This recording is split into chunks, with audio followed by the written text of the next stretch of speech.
चलते हैं रिसर्च की तरफ। रिसर्च को डिस्कस कर लेते हैं, रिसर्च क्या होती है। जैसा कि आप सब लोगों का थोड़ा बहुत बैकग्राउंड होगा रिसर्च का।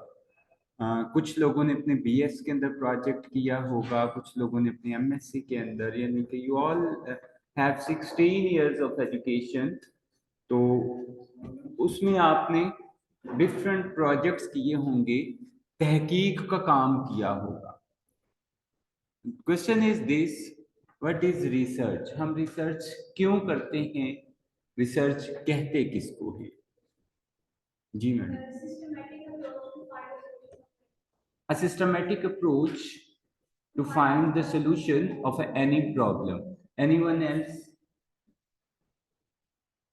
यहां से हमें एक बात पता चलती है कि तहकीक हमेशा किसी मसले का हल ढूंढने के लिए की जाती है। क्या सिर्फ तहकीक का ताल्लुक मसले के हल तक होता है? To identify the solution, just research का स्कोप यही है, या रिसर्च के अंदर कुछ और चीजें भी ऐड हो सकती हैं? मसलन डाटा एनालिसिस, ठीक है, वो तो आपको, वो तो एक प्रोसेस है ना। अभी हम मकसद की चले, आपने बात की टू, आपकी डेफिनेशन थी to find out the solution of a particular problem. ठीक है, अगर इस रूप से देखें तो यहाँ पे सिर्फ प्रॉब्लम का लफ्ज आया ना, तो हम किसी मसले का हल ढूंढ रहे हैं एक सिस्टमैटिक अप्रोच के जरिए, एक तरतीबवार और मुनज़्ज़म तरीकाकार से। हम जब किसी मसले का हल ढूंढते हैं तो हम उसको रिसर्च कह देते हैं। तो यहां से एक और सवाल निकलता है कि क्या जो रिसर्च होती है उसका ताल्लुक सिर्फ मसाइल के हल तलाश करने के साथ ही है, या रिसर्च हम किसी और मकसद के लिए भी कर सकते हैं?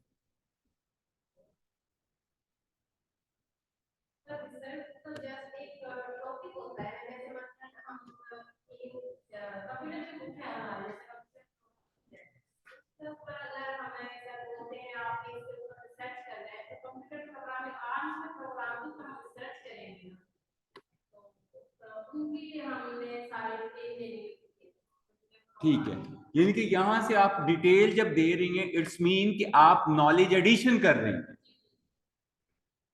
ऐड कर रही हैं ना, डिटेल वजाहत दे रही हैं, एक्सप्लेनेटरी वे में आप उसको लेके चल रहे हैं आगे।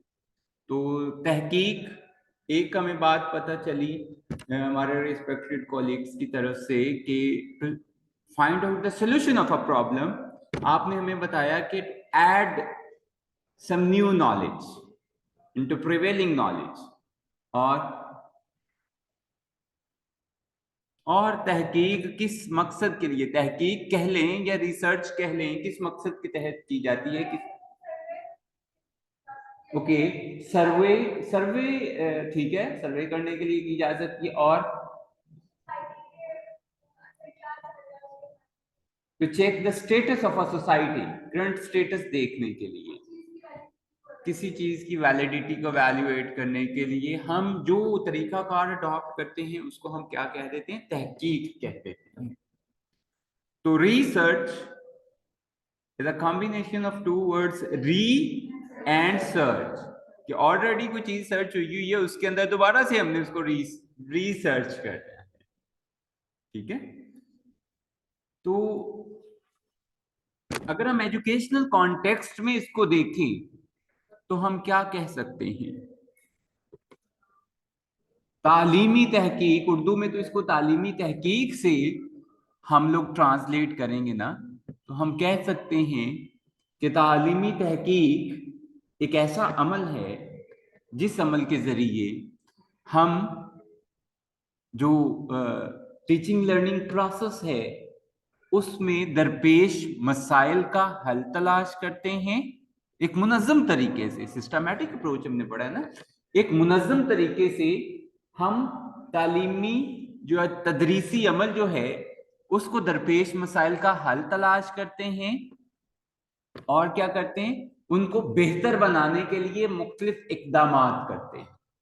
कह सकते हैं, तारीफ बना सकते हैं ना ऐसे खुद हम। तो चलते हैं हम एजुकेशनल रिसर्च की डेफिनेशन की तरफ। Educational research is the systematic investigation of educational questions और प्रॉब्लम्स। क्वेश्चंस भी हो सकते हैं, वो डिफरेंट प्रॉब्लम्स भी हो सकती हैं, वो डिफरेंट इश्यूज भी हो सकते हैं, डिफरेंट अप्रोचेस या डिफरेंट फिनोमेनाज भी हो सकते हैं, कुछ भी हो सकता है, with the aim of generating new knowledge. आ गया ना कि नया नॉलेज ऐड कर रहे हैं, एंड इम्प्रूविंग एजुकेशनल प्रैक्टिसेस, कि जब हम तहकीक का दायरा कार या तहकीक को तालीमी मसाइल को हल करने के लिए और तालीमी अमल को बेहतर बनाने के लिए इस्तेमाल करेंगे रिसर्च प्रैक्टिसेस को, तो उस पूरे के पूरे अमल को हम क्या कहेंगे? एजुकेशनल रिसर्च कहेंगे। Is it clear? यहां तक कोई सवाल आपका? क्योंकि रिसर्च की डेप्थ में मैं नहीं गया, आपको ऑलरेडी आइडिया है कि रिसर्च क्या होती है, अपनी अपनी अपनी फील्ड के अंदर रिसर्च की हुई है। तो तालीमी सिलसिले में एज अ टीचर आप किस किस्म की रिसर्च करोगे? एज अ टीचर आपने एजुकेशनल रिसर्च को लेके चलना है। आपकी क्लासरूम में आपको कुछ प्रॉब्लम्स फेस करना पड़ सकती हैं, आपके टीचिंग मैथडोलॉजीज के रिलेटेड आपको कुछ मसाइल दरपेश हो सकते हैं, आपको आपके निसाब जो आप पढ़ा रहे हैं, करिकुलम मेथड्स जो करिकुलम डेवलपमेंट में कोई रिसर्च आपको करनी है, मसाइल दरपेश हैं, तो उस पर आपने रिसर्च करनी पड़ सकती है। बच्चों के कोई साइकोलॉजिकल इश्यूज आ सकते हैं, उस पर आपको तहकीक करनी पड़ सकती है। तो जब आप टीचिंग, ऐसा कोई भी काम जो टीचिंग लर्निंग प्रोसेस के साथ रिलेटेबल होगा, उसके ऊपर उसका हल तलाश करने के लिए जब आप तहकीक करेंगे, तो उसको हम क्या कहेंगे? तालीमी तहकीक या एजुकेशनल रिसर्च का नाम है। डेफिनेशन दोबारा देख लें। Educational research is the systematic investigation of educational questions और problems with the aim of generating new knowledge and improving educational practice. Is it clear? Would you like to share your words? Okay, चलिए आगे move करें। Next हमारे पास है जी importance of educational research, कि educational research हमें कहां कहां फायदा देती है। आप इसको इंपॉर्टेंस ऑफ एजुकेशनल रिसर्च भी कह सकते हैं, आप इसको सिग्निफिकेंस ऑफ एजुकेशनल रिसर्च भी कह सकते हैं, आप इसको स्कोप ऑफ एजुकेशनल रिसर्च भी कह सकते हैं, आप इसको एप्लीकेशन ऑफ एजुकेशनल रिसर्च भी कह सकते हैं, या इसको आप यूटिलाइजेशन ऑफ एजुकेशनल रिसर्च भी कह सकते हैं, आप इसको इम्प्लीकेशंस ऑफ एजुकेशनल रिसर्च भी कह सकते हैं। ठीक है, तो सबसे पहला क्या है जी? Informed decision making. हम तालीमी तहकीक इस वजह से करते हैं कि हम डिसीजन ले सकें, हम उस तहकीक की बुनियाद पे फैसला साजी कर सकें। तो एम्पिरिकल एविडेंस आता है and data driven insight guide decision making in education. क्योंकि आप जब तहकीक करते हैं तो तहकीक के अंदर एक सिस्टमैटिक अप्रोच इस्तेमाल होती है, एक मुनज़्ज़म तरीकाकार इस्तेमाल होता है। वो मुनज़्ज़म तरीकाकार हम थोड़ा सा बाद में जाके पढ़ेंगे, वही तरीकाकार है जो आप मैट्रिक से ऑनवर्ड अब तक पढ़ रहे हैं, बल्कि अब तो एलिमेंट्री क्लासेस में भी ऐड हो गया। आपने नाम सुन रखा होगा साइंसी तरीकाकार, the scientific method. And what are the steps of scientific method? Observation, hypothesis, data collection, data analysis, results, inferences उसके अंदर होती है, ड्रॉ कंक्लूजन्स। ठीक है, कंक्लूजन्स ड्रॉ करके फिर उसको जनरलाइज करते हो। Same is with educational research और रिसर्च प्रोसेस के अंदर भी हम उसी साइंटिफिक मेथड को अडॉप्ट करते हैं। हम ये नहीं करते कि रिजल्ट पहले बता दिए, डाटा बाद में कलेक्ट कर लिया। तो अगर ऐसा करेंगे तो वो सिस्टमैटिक अप्रोच नहीं होगी, वो एक मुनज़्ज़म तरीका का नहीं होगा। एंड वाला काम पहले, पहले वाला काम बाद में कर ले, ऐसा नहीं होगा। ठीक है, मुनज़्ज़म तरीकाकार या सिस्टमैटिक अप्रोच किसको कहते हैं? कि उसके सिस्टम किसको कहते हैं? एक होल है, उसके डिफरेंट छोटे छोटे पार्ट्स हैं, उन पार्ट्स को हमने इस तरीके से आपस में मिलाना है कि सारे एक तरतीबवार तरीके से चलें और अपनी अपनी बारी पे काम करें। तो सिस्टमैटिक अप्रोच से क्या मुराद है? एक मुनज़्ज़म तरीका का, जिस मुनज़्ज़म तरीकाकार से, एक तंजीमवर तरीकाकार से जब हम काम करते हैं, मसाइल का हल ढूंढने की तलाश करते हैं, और वो मुनज़्ज़म तरीका का, वो सिस्टमैटिक अप्रोच किस पे बेस कर रही है? साइंटिफिक मेथड पे बेस कर रही है। ऑब्जर्वेशन होगी, हम देखेंगे, पहले हमें मसले का पता चलेगा ना कि यार ये मसला हमारे पास है, प्रॉब्लम इज दिस। पहले हम आइडेंटिफिकेशन ऑफ प्रॉब्लम करेंगे, आइडेंटिफाई प्रॉब्लम को कर लेंगे, भाई ये मसला है, इस पे हमने तहकीक करनी है। अब हमें पता ही नहीं है हमने कहां जाना है, हम इधर मोटरवे पे चढ़ जाएं तो मंजिल ही नहीं है, तो सबसे पहले हम अपनी डेस्टिनेशन को डिफाइन करेंगे, where we want to go. सबसे पहले प्रॉब्लम आइडेंटिफिकेशन होगी, उस प्रॉब्लम आइडेंटिफिकेशन पे फिर हम तहकीक शुरू करेंगे, उस प्रॉब्लम आइडेंटिफिकेशन पे फिर हम क्या करेंगे? रिसर्च स्टार्ट करेंगे, और रिसर्च स्टेप बाय स्टेप करेंगे। उस प्रॉब्लम के रिलेटेड हम हाइपोथेसिस जनरेट करेंगे, हाइपोथेसिस के बाद मफरूजा कायम करेंगे, मफरूजे के बाद हम फिर क्या करेंगे? डाटा कलेक्ट करेंगे, ठीक है, लोगों की राय की सूरत में हो सकता है, सर्वे की सूरत में हो सकता है, किसी भी तरीकाकार से हो सकता है। उसके बाद हम जो डाटा कलेक्ट होने वाला इकट्ठा, जो मवाद हमने इकट्ठा किया है, उस मवाद का हम तज्जिया करेंगे, डाटा को एनालाइज करेंगे थ्रू डिफरेंट टेक्निक्स और थ्रू डिफरेंट प्रोसीजर्स।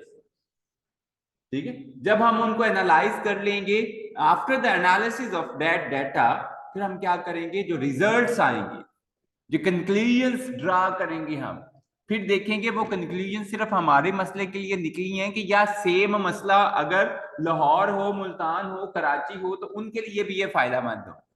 अगर तो फायदामंद होंगी तो फिर हम अपने रिजल्ट्स को कहेंगे आवर रिजल्ट्स आर जनरलाइजेबल, हम अपने रिजल्ट्स की को जनरलाइज कर सकते हैं। ठीक है, तो ये होता है informed decision making. Empirical evidences, चूंकि आपने डाटा कलेक्ट किया है तो वो क्या होगा? आपका इंपेरिकल एविडेंस, सबूत ही होंगे ना, आपका डाटा, आपके पास सबूत है उस प्रॉब्लम के related. And data driven insight guide decision making in education. तो आपको एजुकेशनल रिसर्च क्या करती है? डिसीजन मेकिंग के अंदर सपोर्ट करती है। इंक्लूड्स डिसीजंस ऑन करिकुलम, वो डिसीजंस, वो जो फैसले आप एजुकेशनल रिसर्च की मदद से कर रहे हैं, वो किसके रिलेटेड हो सकते हैं? वो आपके निसाब साजी के रिलेटेड हो सकते हैं, आपके जो टीचिंग मेथड्स हैं, इंस्ट्रक्शनल मेथड्स हैं, उनके बारे में फैसले आप कर सकते हैं। आप डिफरेंट जो असेसमेंट प्रोसीजर्स, जो पेपर लेते हैं, जो एवेल्युएशन करते हैं, जो इम्तिहानात होते हैं, उनके बारे में डिसीजंस कर सकते हैं। एंड डिफरेंट पॉलिसीज, जब पॉलिसी फार्मूलेशन होती है तो आप उस कि हमने पॉलिसी के अंदर क्या चीज शामिल करनी है, क्या चीज शामिल नहीं करनी। ठीक है, तो इन चीजों के रिलेटेड आप डिसीजन कर सकते हैं with the help of educational research. Is it clear? चलिए आगे। ओके जी, नेक्स्ट हमारे पास है जी improving teaching and learning process. आपका जो सीखने सिखाने का अमल है वो बेहतरीन हो सकता है एजुकेशनल रिसर्च की बदौलत। हमने ना सिर्फ ये पढ़ा था तारीफ के अंदर कि ये प्रॉब्लम्स को आइडेंटिफाई करती है, बल्कि जनरेटिंग न्यू नॉलेज। टीचिंग के रिलेटेड आपके टीचिंग लर्निंग प्रॉब्लम्स जो आ सकती हैं क्लासरूम में, क्लासरूम के रिलेटेड जो प्रॉब्लम्स हैं, फॉर एग्जांपल चंद बच्चे लेट आते हैं, टीचर लेट आता है, या कोई भी मसला बन जाता है, वो हैबिचुअल हो जाते हैं, तो ये भी तो एक प्रॉब्लम है ना। तो इस प्रॉब्लम को आइडेंटिफाई करना किसका काम है? एजुकेशनल रिसर्चर का काम है। एजुकेशन, जब हम इस पे तहकीक करेंगे, इस मसले पे तहकीक करेंगे, तो हम उसको क्या कहेंगे? एजुकेशनल रिसर्च बोलेंगे, the process of educational research बोलेंगे। तो research identifies effective teaching strategies and methodologies. Research ही हमें बताती है कि आपने किस सब्जेक्ट के लिए, साइंस को पढ़ाने के लिए बेहतरीन टीचिंग मेथड कौन सा है, सोशल साइंसेस को पढ़ाने के लिए बेहतरीन तरीका तदरीस क्या है, उर्दू पढ़ाने के लिए कौन सा तरीका तदरीस बेहतर रहेगा, आपने बच्चों, किस एज ग्रुप के बच्चों को किस तरीके से डील करना है, आपने फलां क्लास में कैसे बच्चों का इस किस्म का बिहेवियर है, उस बिहेवियर पे आप रिसर्च करेंगे, तभी आपको पता चल सकेगा कि आपने इस बिहेवियर को क्लास में कैसे डील करना है।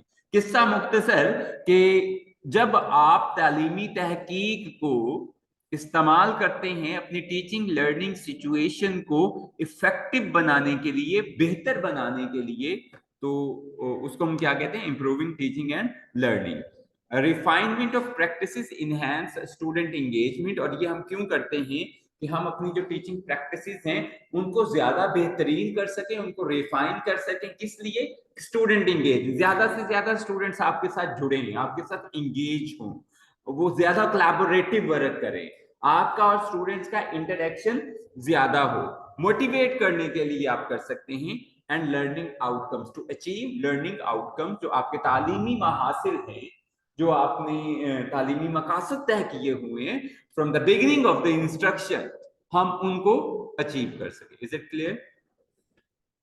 उसके बाद है आइडेंटिफाइंग एंड एड्रेसिंग चैलेंजेस। आपको अपनी टीचिंग लर्निंग सिचुएशन के अंदर डिफरेंट चैलेंजेस को फेस करना पड़ सकता है। डिफरेंट आपके पास ऐसी सिचुएशंस, अनसर्टेन सिचुएशंस आ सकती हैं जिनके साथ आपको नबर्द आजमा होना पड़ता है, जिनको आपको टैकल करना पड़ता है। तो उसके लिए भी आप एजुकेशनल रिसर्च की हेल्प ले सकते हैं। Research helps identify and tackle challenges with in education. ठीक है? Addresses disparities, achievement gaps, special education and inclusivity.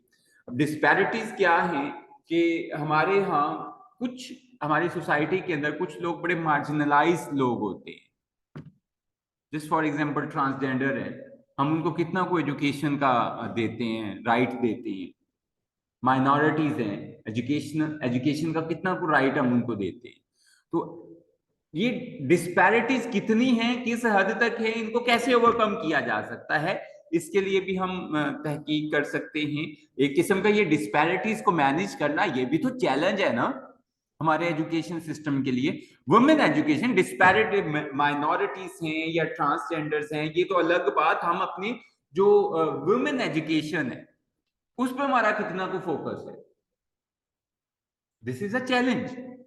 और सिटी लाइफ पत्तों की, हम अपने सराउंडिंग्स के, हमारे यहाँ पर बीएस जो बच्चे करने आते हैं या बीएस इंग्लिश कर रहे हैं या जो एजुकेशन कर रहे हैं, इनमें से 50% बच्चों की वो तादाद होती है जिनके पेरेंट्स उनको इजाजत नहीं देते कि आप शहर से बाहर जाके पढ़े। अगर वो शहर से, उनको इजाजत होती है आप शहर से बाहर जाके पढ़ लें, तो सारे बीएस एजुकेशन में दाखला ना लेते, वो सारे बीएस इंग्लिश में दाखला ना लेते, वो अपनी अपनी मर्जी का सब्जेक्ट पढ़ते। अब किसी ने जूलॉजी पढ़नी है, किसी ने मेडिकल के साथ किया हुआ है, ये इंजीनियरिंग के साथ एफएससी की हुई है, उसने आगे इंजीनियरिंग में जाना है या मेडिकल पढ़नी थी, उसको भी हमने बीएस अंग्रेजी या बीएस एजुकेशन या बीएस उर्दू में दाखला पेरेंट्स धक्के से दिलवा देते हैं जी, 16 जमातें ही पढ़नी है ना, पढ़ाई जेड़ी भी कर लो। तो दिस इज अ चैलेंज। ये चैलेंज, इसी किस्म के और भी बेशुमार चैलेंजेस हो सकते हैं। तो आपने इन चैलेंजेस को कैसे डील करना है, कौन से रिसर्च बेस्ड इनिशिएटिव्स होंगे, आपकी आपको तहकीक बताएगी कि इस किस्म का मसला फलां सोसाइटी के साथ भी था, उन्होंने क्या तहकीक की, उसके क्या रिजल्ट्स निकले, और उस रिजल्ट्स के बाद उन्होंने रिकमेंडेशंस क्या दी कि आप अगर ऐसा काम कर लोगे तो आपका ये मसला हल हो जाएगा। दूसरों की रिसर्च भी हमने देखनी है, फिर हमने खुद से तहकीक करनी है, और उस तहकीक की बुनियाद पे हम क्या करेंगे, ऐसे स्टेप्स लेंगे, ऐसे इनिशिएटिव्स लेंगे, ऐसे इकदाम उठाएंगे जिससे हम इस मसले का हल तलाश कर सके। इंक्लूसिविटी है, इंक्लूसिव एजुकेशन से मुराद होता है कि जो चिल्ड्रन विद स्पेशल नीड्स हैं, जिनको हम डिसेबल चिल्ड्रन कहते हैं, disable children, children with disabilities, माजूर बच्चे या हैंडीकैप बच्चे या किसी भी किस्म की इंपेयरमेंट के साथ, वो मेंटल इंपेयरमेंट हो या वो फिजिकली इंपेयरमेंट हो या हैंडीकैपनेस हो, ठीक है, उसके साथ जो बच्चे होते हैं आजकल उनको कहा जाता है children with special needs. Disable children नहीं कहते उसको, स्पेशल एजुकेशन कहते हैं या चिल्ड्रन विद स्पेशल नीड्स। तो जब इस किस्म के बच्चे हैं चिल्ड्रन विद स्पेशल नीड्स, उनको हम अपने आम क्लासरूम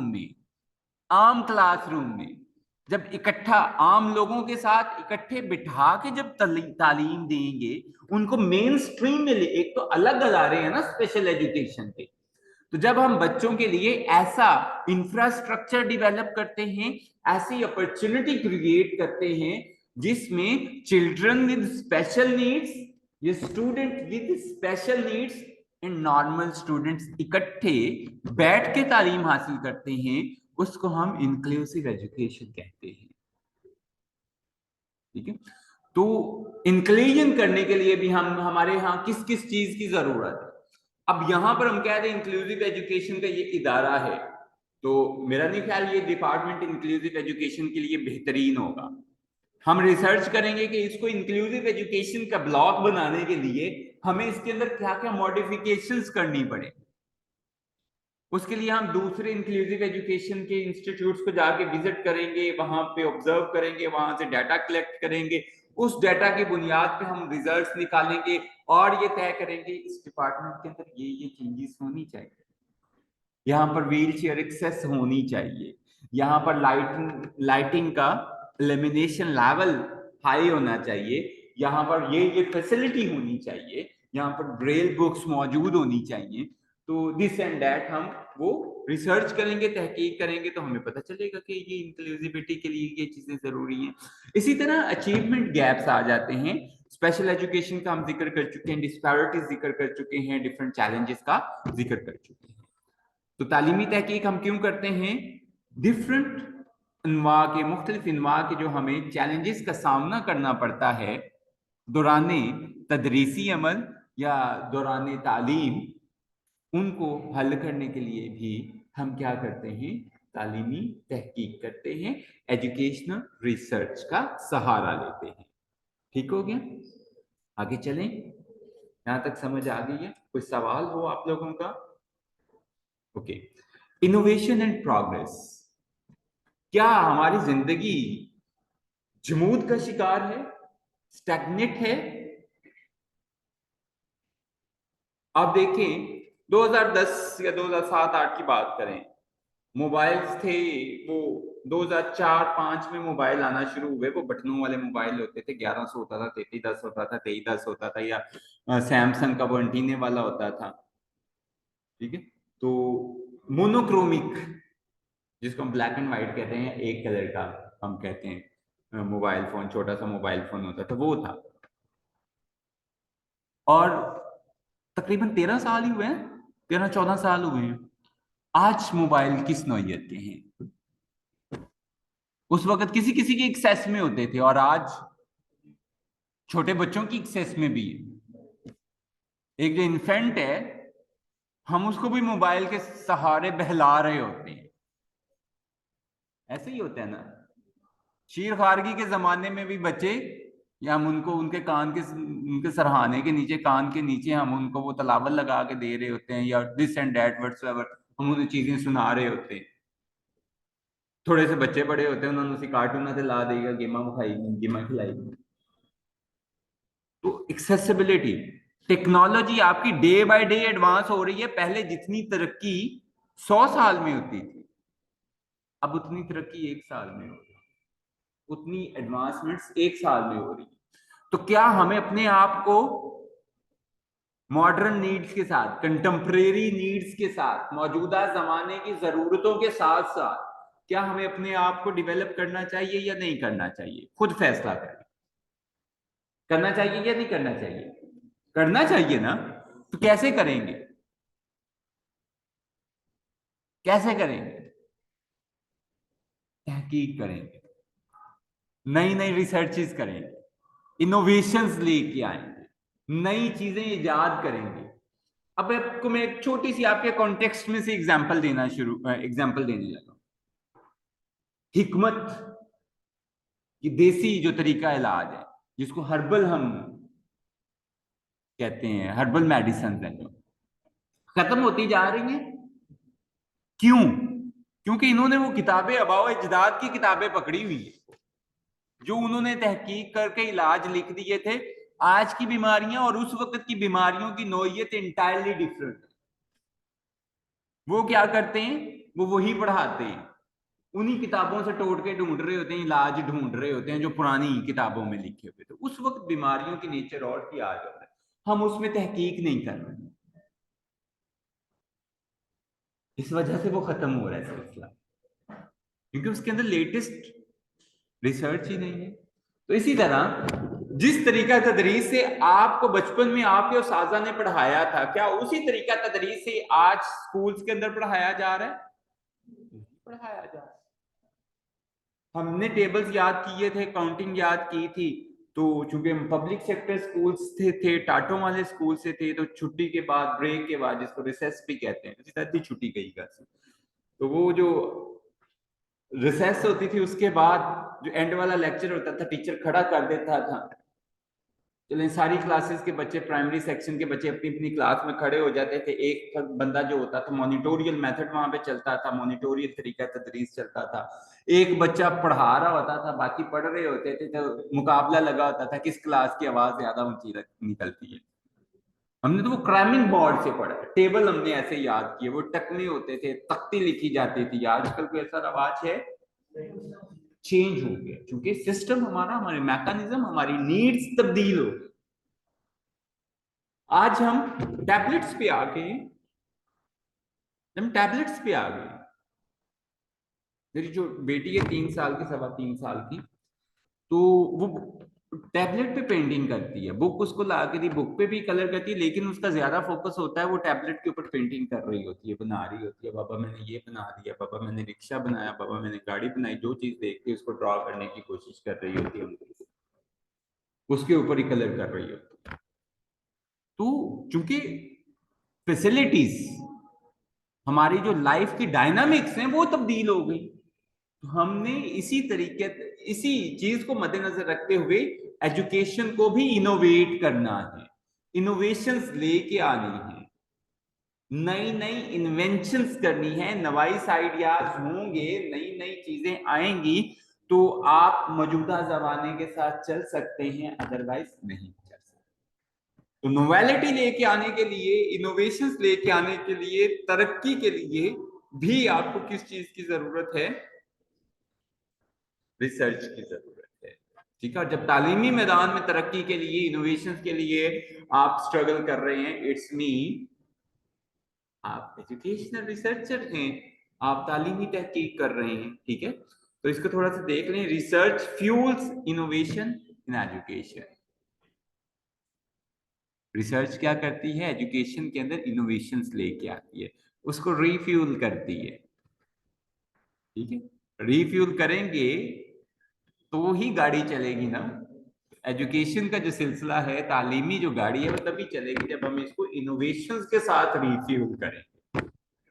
तो leads to the development of new tools, technologies and approaches, teaching approaches की बात हो रही है। Revolutionise how education is delivered, including digital resources and personalised instruction. अब देखिए, कोविड 19 का जो पैंडेमिक था, उसके पहले ट्रेडिशनल क्लासरूम थे, उसके बाद नए नए कॉन्सेप्ट आए, फ्लिप्ड लर्निंग आई, ब्लेंडेड लर्निंग। कॉन्सेप्ट तो पुराने थे, लेकिन हमें उस वक्त इनके साथ हमारी हावना हुई, फेमिलैरिटी हुई। हमने जूम एप्स यूज की, different conference calling software use किए, डिफरेंट एजुकेशनल सॉफ्टवेयर हम लोगों ने यूज किए, आप ऑनलाइन लर्निंग की तरफ स्विच हुए। तो एक इनोवेशन है ना ये भी। यूनिवर्सिटीज ने अपने अपने एलएमएस बनाए, लर्निंग मैनेजमेंट सिस्टम्स बनाए। ठीक हो गया। तो इनोवेशन एंड प्रोग्रेस आप एजुकेशन और रिसर्च के जरिए ही ला सकते हैं। Is it clear? उसके बाद है जी एविडेंस बेस्ड पॉलिसी मेकिंग। अब एविडेंस बेस्ड पॉलिसी मेकिंग से क्या मुराद है कि आप जो भी पॉलिसी बनाएंगे तालीमी निजाम के लिए, किसी भी मुआशरे में मौजूद एजुकेशनल सिस्टम है, उस एजुकेशनल सिस्टम के लिए जब आप कोई भी पॉलिसी बनाएंगे, अगर आपने रिसर्च पहले से की होगी तो आपके पास सबूत होंगे, भाई ये हमने रिसर्च की थी, इस रिसर्च की बेस पे हम ये पॉलिसी बना रहे हैं, हम ये डिसीजन ले रहे हैं। जो सबसे इंपॉर्टेंट में सबसे पहला आपने पॉइंट पढ़ा था, to help in informed decision making. आप उन डिसीजंस की बेस पे, रिसर्च बेस्ड जो डिसीजंस आपके होंगे, उनकी बुनियाद पे उन डिसीजंस को आप एक पॉलिसी की शक्ल दें। Is it clear?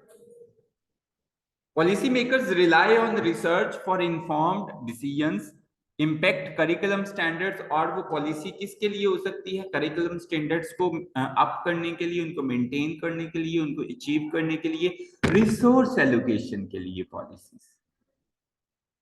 वो आपके फाइनेंशियल रिसोर्सेज हो सकते हैं,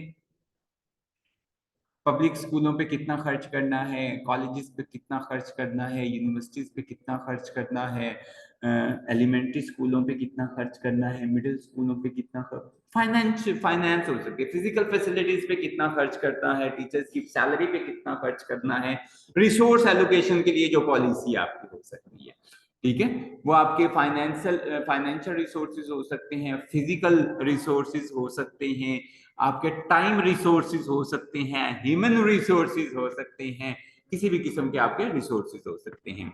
एंड एजुकेशनल रिफॉर्म्स, और आपने तालीमी इस्तिलाहात करनी है, तालीम के अंदर रिफॉर्म्स लेके आनी है। तो well founded policies enhance the quality of education. अगर आप अच्छी पॉलिसी बनाएंगे, अगर आप अच्छी पॉलिसी बनाएंगे तो आपकी एजुकेशन की क्वालिटी, आपकी एजुकेशन का मयार बेहतर होगा ना। क्लियर सी बात है ना।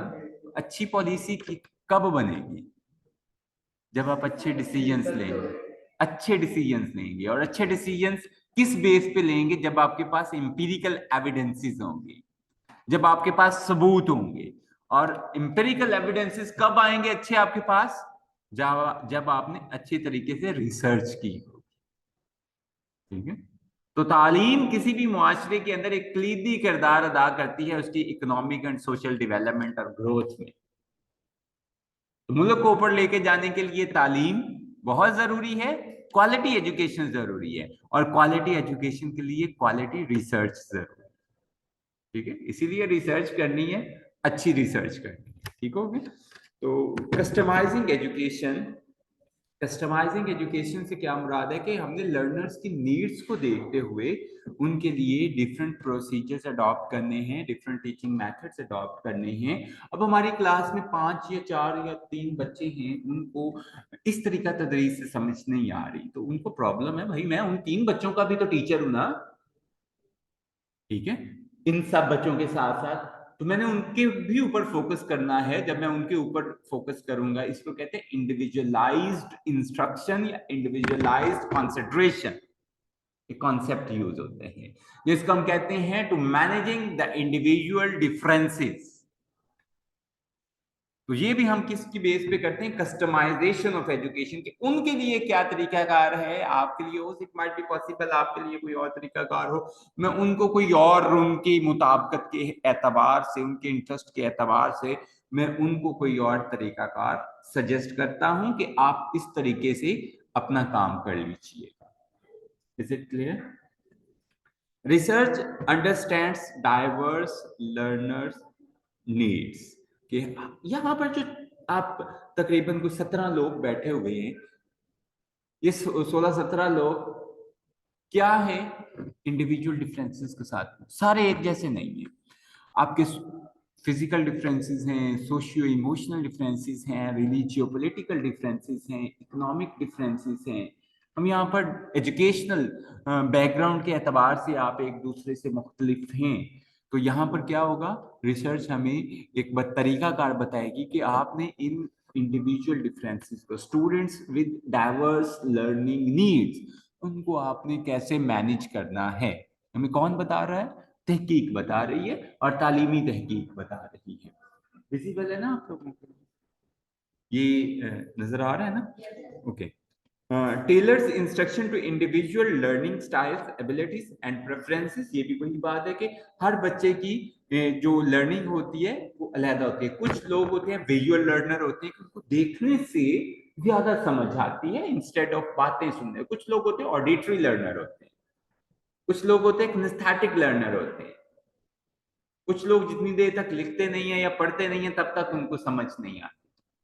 आपका टीचर ने अंडरस्टैंड करना है कि मेरे सामने जो बच्चे बैठे हुए हैं, इन बच्चों में से कौन सा किस लर्निंग स्टाइल का, हाँ किसका कौन सा लर्निंग स्टाइल है, किसको ज्यादा समझ आती है, उसको फिर उस तरीके से डील करना होता है। आप भी जब एज अ टीचर जाएंगे क्लासरूम में, तो आपको पता होना चाहिए कि मेरे सामने जो 25-30 लोग बैठे हुए हैं, या मेरे सामने अगर आप पब्लिक सेक्टर में जाएंगे तो आपके सामने तो 60-60, 70-70, 80-80 लोग बैठे होंगे। तो आपको हर स्टूडेंट की इंडिविजुअल नीड्स का आइडिया होना चाहिए। ये बच्चा शाय है, इसके आई साइट का प्रॉब्लम है, इसको मैंने आगे बिठाना है। ये बच्चे, दो बच्चे जो इकट्ठे बैठे हुए हैं, ये आपस में बातें करते रहते हैं, मैंने इनका पेयर तोड़ना है क्लास के दौरान, एक को यहाँ पे बिठाना है, एक को यहाँ पे बिठाना है। तो आपको सारे बच्चों की साइकी को अंडरस्टैंड करना पड़ेगा, आपको ये अंदाजा हो जाएगा। इनिशियली ये मसला है, हम लोग ये सवाल करते हैं कि भाई 80 बच्चे बैठे होते हैं, 80 बच्चों को कैसे मैनेज किया जाए। आपके लिए एक दिन मसला होगा, 2 दिन मसला होगा, 3 दिन मसला होगा, हफ्ता मसला होगा, 2 हफ्ते मसला होगा, फिर आपके लिए कोई मसला नहीं होगा। आप यूज टू हो जाएंगे, आपकी ऐसी टिप्स पे हो जाएगी, आपने 1 या 2 मिनट के अंदर वो सारा सेट कर लेना। तो promotes inclusivity and equity. Next आ जाता है जी measuring and assessing progress. Research हम इस मकसद के लिए भी करते हैं कि हमारी जो प्रोग्रेस चल रही है, जो प्रोसेस चल रहा है, जो हमने कोई एजुकेशनल प्रोसेस चलाया हुआ है, हमने यहाँ पर बीएड का प्रोग्राम शुरू किया हुआ है, हमने इधर चूनिया बीएड का प्रोग्राम स्टार्ट करवाया था, तो हम इस पे तहकीक करेंगे कि हमने इन 2 कॉलेजेस के अंदर बीएड का प्रोग्राम शुरू करवाया, क्या वो सक्सेसफुल रहा है या वो सक्सेसफुल नहीं रहा। इस पे जब तहकीक करेंगे, हर एतबार से, रिजल्ट के एतबार से, टीचर्स के एतबार से, स्टूडेंट की लर्निंग के एतबार से, हर एतबार से, हर पहलू से जब हम इसको एवेल्युएट करने की कोशिश करेंगे, तो हम क्या करेंगे, इस प्रोग्राम की प्रोग्रेस को हम एवेल्युएट कर रहे हैं, क्या इस प्रोग्राम की इस इलाके के लिए यूटिलिटी है भी या नहीं है। ठीक है, तो प्रोग्रेस को मेजर करने के लिए, इसी तरह ये आपका कोई भी एकेडमिक प्रोग्राम की मेजरिंग हो सकती है, मेजरमेंट या उसकी असेसमेंट हो सकती है, ये स्टूडेंट्स की असेसमेंट के लिए भी हम रिसर्च कर लेते हैं, हम अपने टीचिंग मेथड्स की असेसमेंट के लिए ये भी रिसर्च कर लेते हैं। ठीक हो गया। Research provides tool for assessing students performance and learning outcomes, evaluates programs effectiveness, ensuring goals are met। समझ आ गई इसकी, क्लियर है ये। चलें आगे। Okay, professional development. हम यहाँ पर और आप लोग यहाँ पर क्यों बैठे हुए हैं, क्यों इकट्ठे हुए हैं? You all are experts in your own subjects. हर कोई अपने सब्जेक्ट में, जिन्होंने हमें उर्दू किया उनको उर्दू के वो मास्टर हैं, जिन्होंने केमिस्ट्री किया वो केमिस्ट्री के, जो मैथ के लोग हैं वो मैथ के, जो अंग्रेजी के लोग हैं वो अंग्रेजी के एक्सपर्ट हैं, यहाँ पर बैठे हुए। लेकिन हम यहाँ पर क्यों आए हैं? प्रोफेशनल डेवलपमेंट के। हमने टीचर बनना है, हम एक माइंड लेके बैठे हुए, हम टीचर बने, और आपका ये बहुत अच्छा डिसीजन है कि हम प्रोफेशनली साउंड टीचर बने। तो आज जैसा कि हमने सीखा कि एक टीचर को एक अच्छा रिसर्चर होना चाहिए, अगर आप बीएड में ना आते, प्रोफेशनल डेवलपमेंट कोर्सेज ना लेते, हो सकता है कि इसका इतना ज्यादा आपको वाइडर सेंस में आपको पता ना चलता कि रिसर्चर क्यों होना। ये तो पता चल जाता कि रिसर्चर होना चाहिए, रिसर्चर क्यों होना चाहिए ये आज मेरा ख्याल है आपको पता चला। इस वजह से रिसर्चर अच्छा होना चाहिए। हमें ये भी पता चला आज, प्रोफेशनल डेवलपमेंट का चूंकि ये कोर्स है, टीचिंग प्रोफेशन का ये कोर्स है, तो हमें इसमें ये भी पता चला कि एक टीचर को लर्नर्स के डिफरेंसेस और उनकी जो डाइवर्स लर्निंग नीड्स हैं उनको अंडरस्टैंड करना आना चाहिए। और इसी प्रोफेशनल डेवलपमेंट, आज का जो हमारा आधे पौने घंटे का जो सेशन चल रहा है, इसी में हमें ये पता चला कि हर बच्चे के लर्निंग स्टाइल्स अलग अलग होते हैं। ठीक है, तो ये सारी चीजें आपको प्रोफेशनली साउंड करती हैं। तो रिसर्च करके हम हमारे जो प्रोफेशनल डेवलपमेंट के कोर्स हैं उनको मजीद इफेक्टिव बना सकते हैं। हम देख सकते हैं कि मजीद हम इनके अंदर बेहतरी कैसे ला सकते हैं। हम मजीद टीचर्स के अंदर, ये जो भी, चूंकि हमारा जो कंसर्न है वो टीचिंग एंड लर्निंग है ना, हम टीचर्स की बेहतरी के लिए, इनको प्रोफेशनली साउंड करने के लिए और क्या क्या चीजें अपने इस मॉड्यूल के अंदर ऐड कर सकते हैं, कौन कौन से सब्जेक्ट्स इनको पढ़ाएंगे तो ये मजीद अच्छे टीचर हो जाएंगे।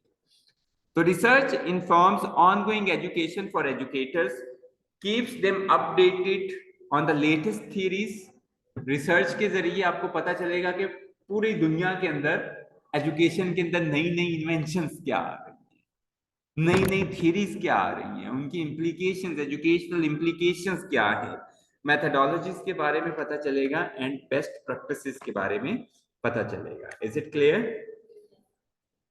उसके बाद है जी हमारे पास अकाउंटेबिलिटी एंड ट्रांसपेरेंसी।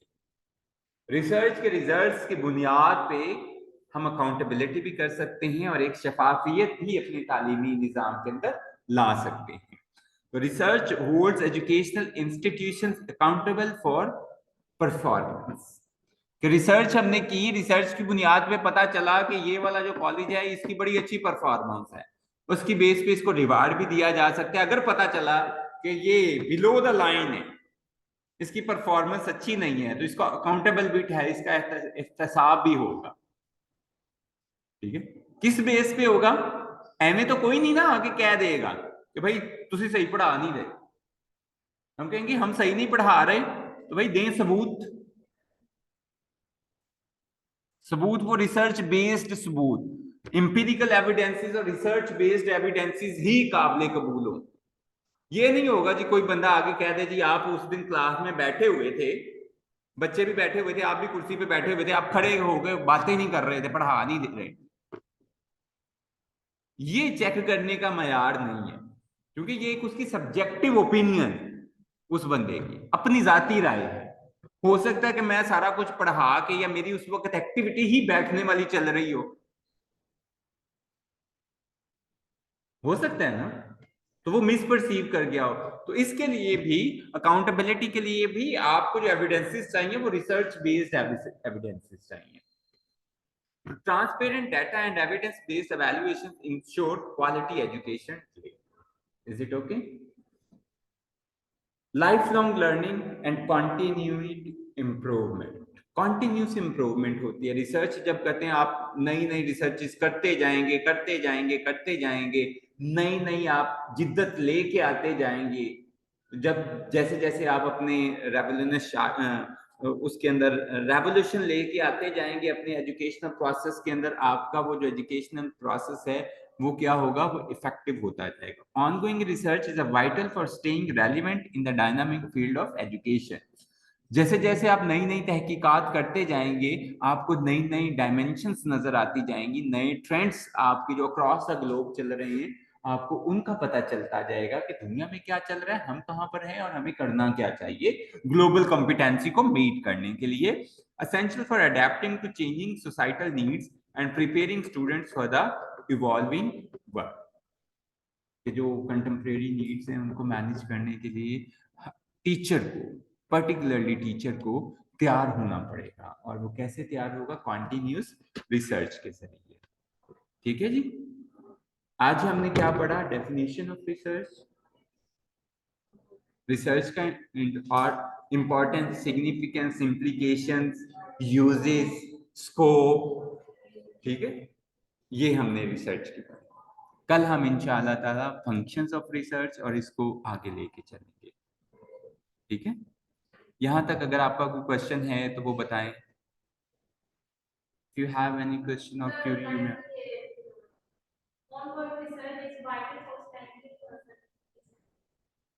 कौन सा? Life long learning.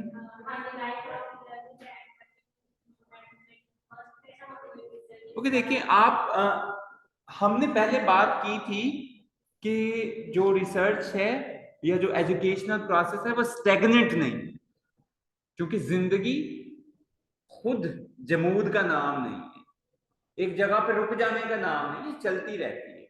जमाना बदलता रहता है। हमारे बचपन में जमाना कुछ और था, अब नीड्स कुछ और है। हमारे बच्चे होंगे, उनकी नीड्स कुछ और होंगी।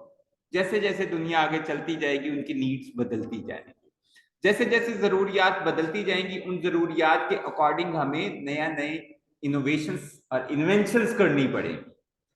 ठीक है, और वो इनोवेशन और इन्वेंशंस कब होंगी? जब हम मुसलसल तहकीक करते रहेंगे। अगर हमारी तहकीक आज रुक गई, बस हमने बड़ी तहकीक कर ली है, अब हमारी आने वाली 10 नस्लों के लिए ये तहकीक काफी है, तो ये बात सरासर गलत हो।